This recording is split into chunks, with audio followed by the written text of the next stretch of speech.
Okay, my neighbor here at the shop just rolled this hot rod out, and I want to go over some of these fine high performance mods that are on it. And this is especially for my friend Ron Sutton, who will appreciate these. Okay, so we obviously have an import car here and that somebody has worked on to make it more high performance. So first I want to start on the back, because if you're running an import car, you've got to have a high performance wing on the back. And so this looks like this is a nice factory installed wing. Is what I really like is the Lowe's garage accessory mounting brackets. So we've got what looks like ladder rack holders that have been bolted through the trunk with nice just metal straps.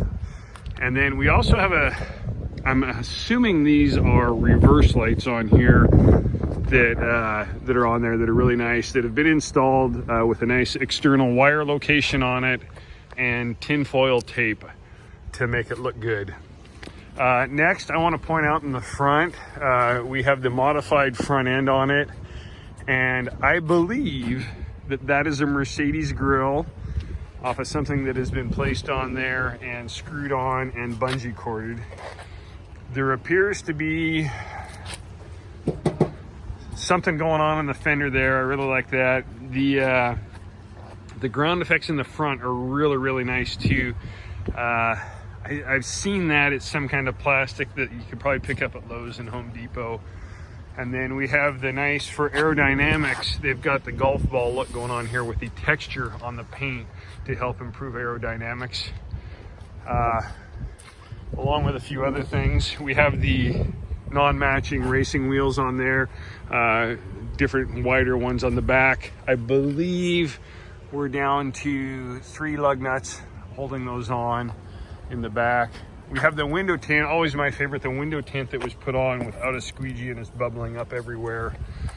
I am disappointed that I don't see the coffee can or the tack, but I do see the Brody knob on there is pretty slick. And the closest thing to chrome on the steering wheel, you can see that really good in there. It appears to be tinfoil tape that has been placed on there. And then the door handle has been modified, that we've got a strap on the inside there. The custom racing paint is really nice. And the body kit on the front here, held on with wood screws, is also quite impressive. And then the no glare windshield top on there. So very nice, high performance import car that really like to have one of those one day.